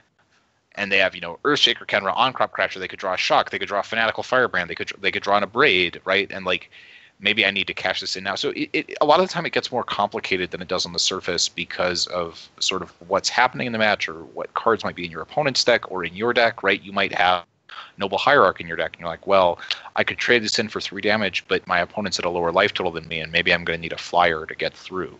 Yeah. Right. There's all kinds of things that come into this. And I think that like ultimately just understanding sort of big picture what's happening in the game helps make these decisions easier. I feel like by covering attacking, we kind of covered blocking. But it's often similar, right? Yeah. And I think that what you have to understand is like, what are you supposed to be doing now? And when are you supposed to switch? Is the thing that you should be focusing on, right? Understanding what's your role, knowing your role, who's the beatdown, right? Like all these things that people talk about, master that. That is such a huge part of Magic. And then one thing that we all know we've done wrong, we need to just face the fact that we're not perfect. We get lazy. Michael's smiling right now. He knows he's thinking the spots. It's just tapping your mana correctly. Yeah, and I think sometimes even when you don't have, like, even if you have an extra land or like you don't have another card that you specifically prevent yourself from casting, you might tap your mana in a way that like changes what you could be representing in a way that indicates you don't actually have either. Right? Yeah, right. Like if you were representing Terminate last turn and Abrupt Decay this turn, it starts looking like your opponent's pretty likely to just be like, If you listen to me talk about who I want to emulate in Magic, I often say Reduke. Reduke does not make this mistake.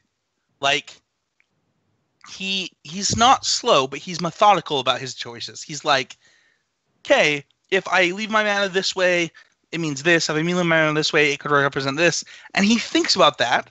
I mean, he does it quickly, right? He's played a lot of Magic. He can do it in a timely manner. But just tapping your mana haphazardly is a bad thing to do in Magic. Because everything you do gives your opponent information. And when you do it wrong, you're giving up an advantage. Definitely. And I think that... And it's like... Go ahead. When we're talking about attacking and blocking and tapping your mana, a lot of the time you'll get into games where it's not clear that either player is way ahead or just it looks like the game is going to continue for a while. And a lot of the time your decisions kind of come down to deciding how you think you can win this game. So like when you're attacking and blocking, that might be just choosing things that you're not going to be able to beat and not respecting them. Like if your opponent playing a Bloodbraid Elf is almost certainly going to end the game, or if your opponent, like in Limited, if your opponent has a combat trick, sometimes you think they're representing a combat trick. Sometimes it's correct to block anyways because you just say, if they have Skullduggery, they have Skullduggery, but I'm not winning this game if they do. So, let's just get it over with. Right? Yeah. I think that like just deciding how you're going to win and then playing to that plan alleviates a lot of the problems with all 3 of these, right? Like, what am I trying to represent? Why am I trying to represent it? What am I attacking with? What am I blocking with? Why am I attacking and blocking with these creatures? Like, just having some sort of a cohesive game plan goes so far in making this easier. I think that that cohesion of, like, understanding where you're at and what you're doing. Michael talked about like understanding how you are going to win this game. And too often we caught up on like this matchup is about X, which by the way is still important. I'm not saying that part of Magic isn't important, but you can trap yourself. Right. Well, exactly. And I think that's really important to separate and recognize. Right. It's really important to have game plans for matchups, but it's also important to understand when this game is playing out a little bit differently. And what suddenly, is this game about might be different than what this matchup is about. And the thing is that what this game is about, what the matchup is about, can influence how you play your turns. But understanding that like each game is an individual game of Magic, and my opponent missed land drops, and I need to play more aggressively. There's 0% chance they have a Wrath in their deck. I should play to the board and do these things. Is something you need to understand. You know, if there's Hearthstone has taught me one thing, one thing and one thing only, and that is knowing what your opponent could play on what turns has a huge impact on how you play your turns out. Because in Hearthstone, right, they never miss land drop. Like that's a thing that happens for them. And in Magic, you can apply that logic while also getting extra information. Right? Like if they miss a land drop, it means they don't have a land in their hand. Right. And that kind of informs your decisions one way or another, right? Like a lot of the time you'll start realizing that like if your opponent is missing land drops, you can sometimes make more inefficient plays because you're not trying to beat every card in their hand. You're trying to kill them before they can cast every card in their hand. Like the old joke is like, how does Burn get card advantage? By killing you when you still have 5 in hand. Right. They just cast like a mega ancestral recall. Yeah. Right. Like, and I think that just understanding that kind of stuff, that you're just trying to win the game you're playing. Yeah. I hope that this simple things part of this podcast resonates with listeners, because Michael and I will tell you that we are not only not perfect at this, but like the better you get at Magic, like you realize you're bad at this. Right. I am actually bad at this part of Magic. Well, more than that, you catch your mistakes, right? And like catching your own mistakes is the only way to really improve. Like a lot of the time, you can't fully picture how you'll get punished for doing something until you're getting punished for it. Yeah. One right? thing, like you'll hold an extra land for too long, or you won't hold a land for too long, right? And you're like, okay, well, I'm trying to play around Kolaghan's Command, so I'm holding this land, and then you draw, I don't know, Bloodbraid into Liliana Last Hope, and you're like, oh no, my way to win this game was Bloodbraid into Liliana Last Hope minus get back my second. Yes, right, absolutely. Right? And you're like, well, maybe I just could never have beaten a Kolaghan's Command because it took this draw step exactly for me to win this game, so I shouldn't have respected it. Right, exactly. Oh my gosh. And the thing is, like, we've all been there, right? You're all going to be there. Everyone makes those mistakes. But and to think that you're not going to make the mistake is like naive, and also it's naive and conceited at the same time. I don't know how that's true, but like I promise you it is. But the other thing to think about, like in this moment, right? Like this. The thing is we talked about how every game of Magic is different, and we are not trying to be perfect, right? Because that's an unreasonable expectation of yourself. Michael talked about how you're trying to find mistakes that you're making to improve in the future. I can't. I mean, you're playing a game with 18,000 pieces. This is not a game where like this is not a game you can perfect. Well, and it's not a game of rote memorization either. It's not like memorizing chess openings and like things. It's just more dynamic than a lot of other games. It's more. Yes, dynamic is the perfect word. With dynamic is a perfect segue into the next part of the simple thing, the basic things. Once you have who's the beatdown, what's my sequence, like what's this part of this game down, I think it's time to move to sequencing. I think that so often the way that players lose game is missequencing their spells, missequencing their lands, like this is a part of the game where I think this if there are two things that you can do to win more matches of Magic, it is mulligan correctly and sequence correctly, or sequence better. Not even correctly, like sequence better. And Michael's nodding his head right now. Michael, why are you nodding your head? I think that like with a lot of this stuff, it's not that you're ever going to like sequencing is often done in the dark. Like I was talking to Matt about a game he lost in I'm not sure if it was in the top 8 or just in one of the rounds of Memphis, but he was saying he lost a game because he chose to Chandra's defeat a Glorybringer over Harness Lightning it, then drew a second Harness Lightning and couldn't cast them both in the same turn, but had chosen to play the Chandra's defeat even though it was less mana efficient because he was worried he wasn't going to have a target for it the rest of the game. Because it wasn't just a mono red deck. And like that's the kind of thing where like it's hard to look back at that and be like, oh man, it was such a bad, like it's not a punt. And I don't really care about things that come back to bite you. Like I'm more interested in the reasoning, and if the reasoning makes sense, than if we're actually talking about like you're actually just so rarely in these plays there's nothing strictly correct. It's like, so why am I making the decision to cast one spell or another, or if I'm holding this land, why am I doing it? And I think that when you go back to like attacking, blocking, and tapping, you can't represent a Kolaghan's command or something that would like blow your opponent out in combat, attack, and then not cast it. Right? Like you have to, this all has to be cohesive. You can't represent a thing that it wouldn't make sense for you to not cast already. We're not holding cards for no reason. We're not tapping our lands one way for no reason. We're not attacking for no reason. We're not blocked. Like, I'm not that concerned about so this the is end this is something that LSD has talked about before. He's like, somebody asked him like, you're one of the best Magic players in the world, Luis. What respect do you give to your opponent? And he's like, there's basically no reason not to give your opponent respect. Like, what if I'm significantly better than my opponent, which Luis often is? What's the worst that happens? Like, well, I'm better than them. That's like you can actually be problematically better than your opponent, right? Sure, I mean, but in a certain sense, you can like if you pigeonhole them into playing well or badly, either way, right? You should give them the benefit of the doubt, but until they prove you otherwise, which is what Luis says. Right. Yeah. But even then, it's hard to expect your opponent. You expect your opponent to play well until they don't. But sometimes not playing well can actually play really well against your play or whatever, right? I mean, they might make an unintuitive play. His fourth land drop on purpose to Day of Judgment his opponent. Sure.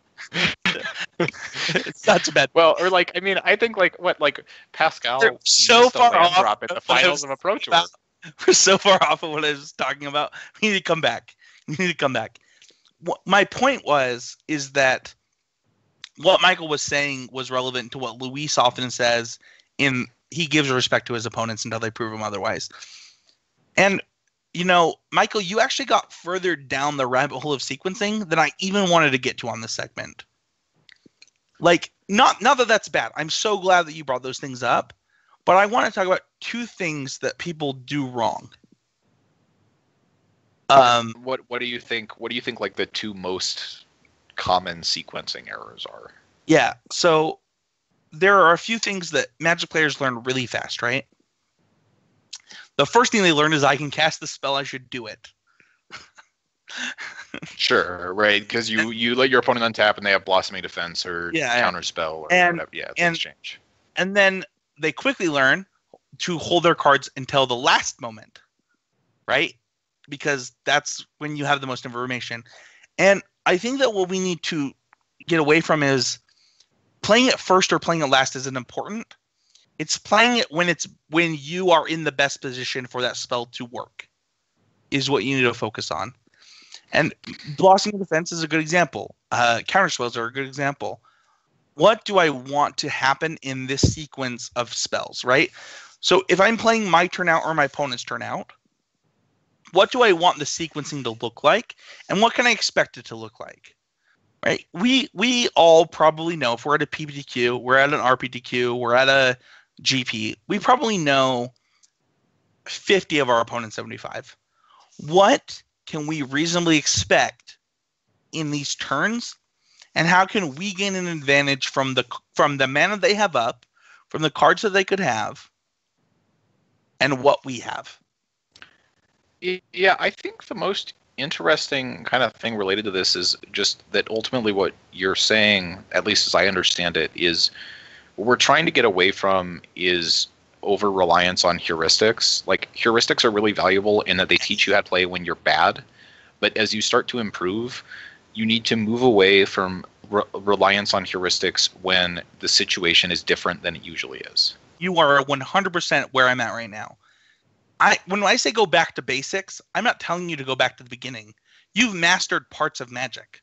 I don't want you to go learn the steps of a turn again. That's not what I'm saying when I'm going back to basics. I'm saying go back to simple things that your brain can understand, right? And one of the things that's nice about this is when you're getting to the point that you're getting frustrated with this kind of stuff, it means that your heuristics are mostly pretty good, right? Because what's frustrating you is that you're playing things in the way that you've been taught is correct, but your results are not representing dragging because what you're learning is that relying on heuristics is overrated. Right.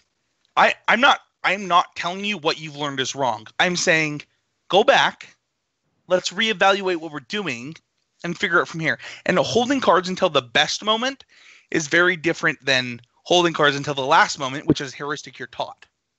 Right. And I think of this against, like, I don't know, like against Infect, right? Like, the common play pattern is to, like, let them attack with creatures and then cast your removal spells second main so that they can, like, try to hexproof their guys or whatever, but you're not going to die if you lose the battle. Right.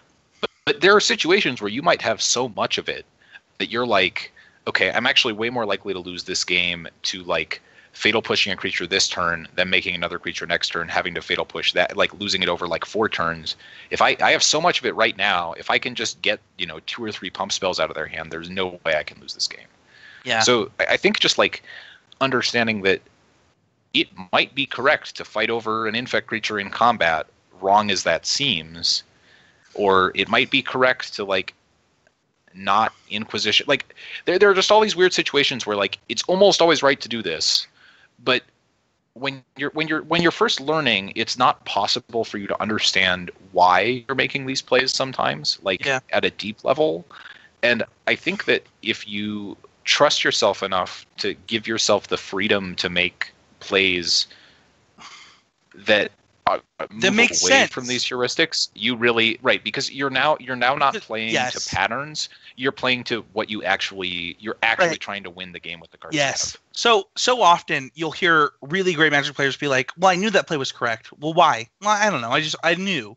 And, like, the truth is that you are not giving yourself enough credit when you simply do the things that you're taught.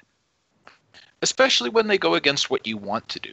Like, I think that the main thing is, like, a lot of the time, the simple play lines up with it's either the only play or it lines up very, very well with what you're expecting, right? So you're like, well, turn 1 Thoughtseize just seems pretty good. I probably am not going to, like, stop casting Thoughtseizes on turn 1. But if your intuition is to lead with a certain creature, you having a reason for it is good enough. Because what I get excited about is, like, even if I'm wrong, even if it ends up working out poorly for me, then I have something I can learn from.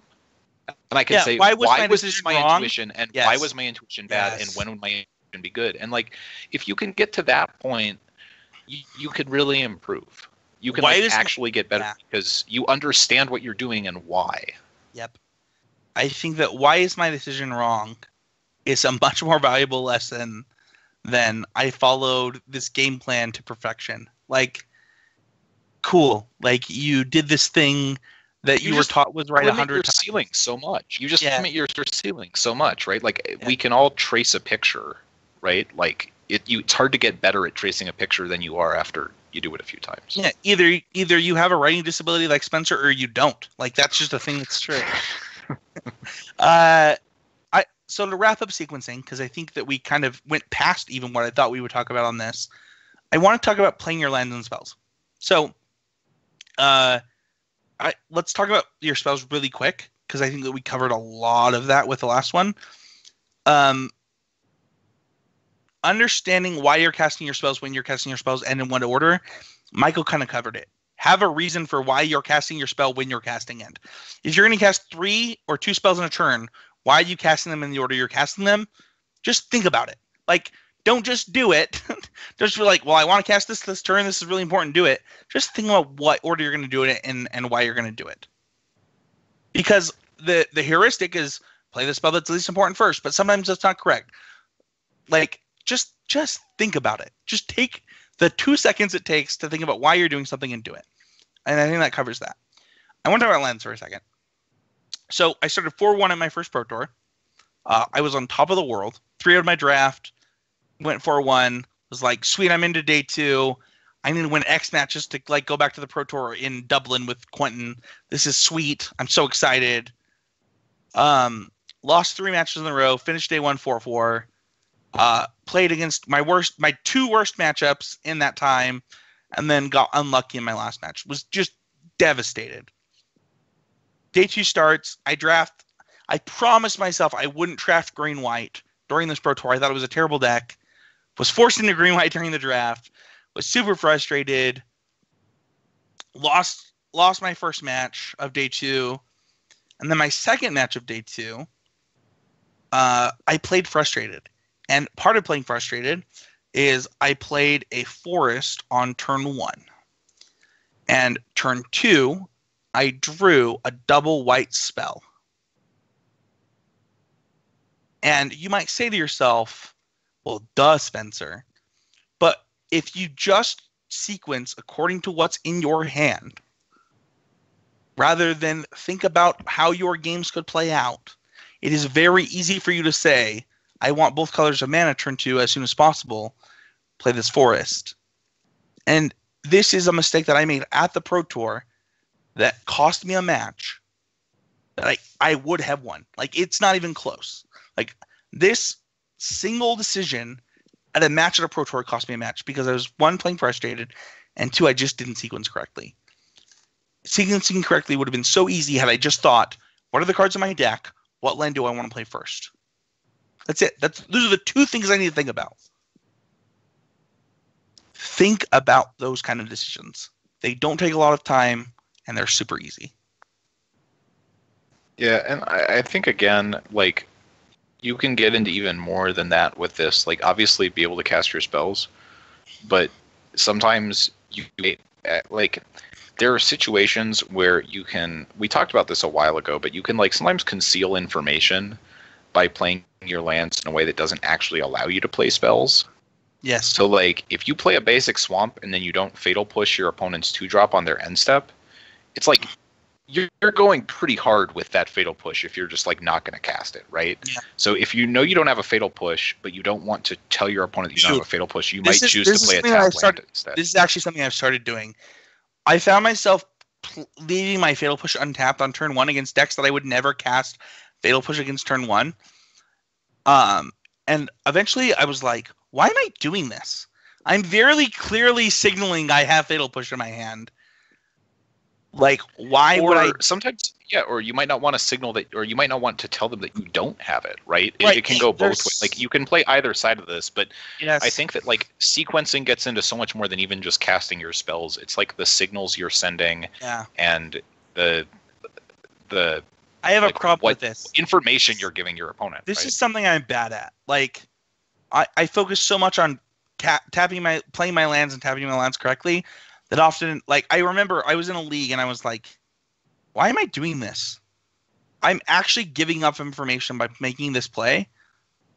And that was important to me, and it's something that I needed to fix. So I want to wrap this up by saying, like, keeping yourself doing the right things makes doing those things easier in the long term. You know, we're talking about going back to the basics, right? Going back to attacking, blocking, tapping your mana, sequencing. But if you don't go back to those things and you keep making mental mistakes, you're going to keep doing that. And the more that you focus on these things, the easier they become, the easier they are to master. And then you can go try other things. But I think that so much of Magic is wrapped up into those simple things, mulligan decisions, and these, that the equity that you gain in your win percentage for this is worth more than you're getting in those other things. Yeah, I think that's definitely true. And you start realizing that the simple things kind of are the complex things on some level. They really are. Right? Like, the complexity of the simple. you start realizing just how much Magic is an information game, and like how much information you give by making one play or another, or one decision or another, and like, yeah, it's just really interesting. Yeah. And I think that, like, it's so focusing funny on this training grounds for me, Michael, was super fun, right? And it's like we're talking about attacking and blocking, and yet I don't know how you felt, but like I felt like I was giving really important information. Yeah, I mean, I think the secret is everyone can figure out that they should probably attack with their Colossal Dreadmaw when their opponent doesn't have a creature at play, right? Like, no one needs help with that. So we get to talk about the more interesting parts of the simple things. Right. So I hope that you guys learned something from this. Please leave a comment. Let us know. Shoot us a tweet. Let us know. We really appreciate feedback. It means the world to us. It helps us improve. If you want to become a patron, go to patreon.com/CCMTG. The Patreon goals are about to change. We got some great feedback about making the Training Grounds their own podcast. I am losing my voice as we speak on this show. I'm really sorry. Right now, the next goal is Card of the Week, which we're already bringing back. But Michael and I, at $500 a month, will do a Pro Tour exclusive episode. At yeah, but I mean, suffice to say, we have some things in the works. Yeah. For those who have been asking for sleeves and playmats and stuff, once we hit $1,000 per month, we'll make those readily available all the time. Stuff like that. We're getting stuff in there to pay Mason for all he does. We appreciate our patrons. We just want you to know that. You can find me at Spencer38. You can find Michael at Magic Mike MTG. You can find Mason at Mason E. Clark. You can tweet at the podcast with hashtag Would That Be Good. You can join the conversation by joining the Constructive Criticism Facebook group. If you're a patron of $5 or more, you can join the Constructive Critics group. You can join the Discord by going to our bios and info page on constructivecriticism.com. Just click that link. It will take you straight to the Discord. You can join the clan by messaging me at Spencer13H or Quentin at Earthstripe. That's URTHSTYRPE. Hashtag Would That Be Good, that we already mentioned, is our Twitter outreach program. If you tweet it, Mason will read it. Mason. Boom! I was ready this week. I said click so one button. I know, I'm so good. All right, our first tweet this week is from Adrian. Adrian tweets, me and at Mattel Sentinel just beat a turn 4 Kindling Phoenix and sealed by turn 10. Going to bed because this night can't get better than this. Hashtag Would That Be Good. Yeah, that's impressive. That just sounds like difficult. I don't know. Turn 4 Kindling Phoenix in Limited just seems like super tough. I have never lost a match where I cast Kindling Phoenix in this limited format. I mean, I hope that what he actually means is they just like untapped and Pious Interdiction did. That'd be great. So it just actually had nothing. Like the Kindling Phoenix just had no. Kindling Phoenix actually didn't matter. Yeah, it's untap, activate Profane Procession. Immediately got pacifism. That'd be so good. Even better. Yeah, we were on the play, so I turned through his Profane Procession, and then they played a Rekindling Phoenix, and then it died. That would be. Man, I want that to be the real truth. All right, what's the next tweet, Mason? All right, Adrian's next tweet is very little constructed for the upcoming weeks. Gonna fall into the wonderful embrace of a limited instead. Hashtag RPTQ prep. Hashtag Would That Be Good. Hashtag always improving. Yeah, so tonight before I go to bed, I'll fix the limited time only. It only did 38 minutes of the 48-minute podcast, and I don't know why. I'll go ahead and fix that. This is the wrong podcast for that, Adrian. That's weird. I wonder why that happened. Either way, Adrian tweets, Dmitry Budakov? Is that how you say that? Yeah. It's a savage. Budakov. Definitely a real OG. Also, Justin Thomas killing it once more on the golf course. Just excellence on display this wonderful Sunday. Hashtag Would That Be Good. Hashtag Super Sunday. I'm quite sure March 4th was... Tweet. Yeah. So first of all, March 4th was definitely not Super Sunday. I know because my team lost the Super Bowl on Super Sunday. I mean, I think he's, just like alliterating or whatever. Oh, okay. Like it's just a Super Sunday because he got to watch Boggles slay Jund. Won a modern tournament yesterday, living on the edge with Dredge. Prize was a brand new from the 20, not too shabby. Hashtag with the win. Congrats, Ben. Good job. Always fun to win. Yeah, winning is fun. Yeah. Some nerd Mason E. Clark tweeted, if you haven't seen, I have a new video series up over on the CCMTG YouTube channel. Each week I'll be running a league through a different deck. Hashtag Would That Be Good. Yeah, and then Spencer gets to post all the videos onto one thing because that's way easier to watch. Yeah, well, I was gonna take care of that, but everything was getting done uploading, and I went to bed, and I woke up, and I had to go to work. And then Spencer had already done Then it was Yeah, just done. exactly. Yeah, Powerful. It was That like sounds so good. it was like Santa's little helpers. I woke up and I was like, "Oh, look at this!" I woke up and the video elves did it for me. Yay! Yeah, I got the video to be improved finally too, which was fun. I just had to refine that feature, but that is something. Huh? All right. So Scotty tweets, hot take, Jace the Mind Sculptor is worse than Narset Transcendent in taking turns. Do you think I'm crazy? Yes. I do too. I think That she's sounds better like a at the lie. whole taking turns thing because you get to rebound, but Jace is way better in the deck. Time out. I've played against this So deck. Jace can actually win the game. Yeah. Yeah. I played against this deck 3 times in Modern since Jace got unbanned on Moto, and the amount that Jace makes this deck, I don't think it's tier 1 yet, but man, is it better than it was. Yeah, I mean, I think that this, it makes sense that Jace is just actually better as, a combo card than a control card, because, the draw card mode is just so much better. Okay. Yup. All right. Sean tweets that weird chicken noise at the end of episode 221. Hashtag would that be good? Hashtag things Mason says. You could say poop Mason says to be polite for the show. Yeah. But that sounds like a stupid hashtag. Mason has done this a few times, and I never let it be during the podcast. But what I do is I move it to after the outros. There's been a few of these that I've done. So there's one where Michael's singing Twinkle Twinkle Little Star. There's one where we did a outro to somebody's birthday. If you listen past the outros, there are sometimes it's like Marvel credits. Sometimes there's a little nugget in there for you. And Mason, for some reason, likes to make a weird noise saying goodbye. He's done it 3 times, but every time it's actually after the outros, because that's not going into the main show. But listen this week for what I'm going to do now. This week was extra special, and I was like, yeah, that's not going in. And but it's good enough to make post credits, Yeah. It's like the Avengers sitting in a coffee shop. That's about how good it is. So it's the best part of the movie. The medium end to a bad movie. So it's Boomerang. That was so funny to me. Mostly because it's not Boomerang. It's not Boomerang. Close.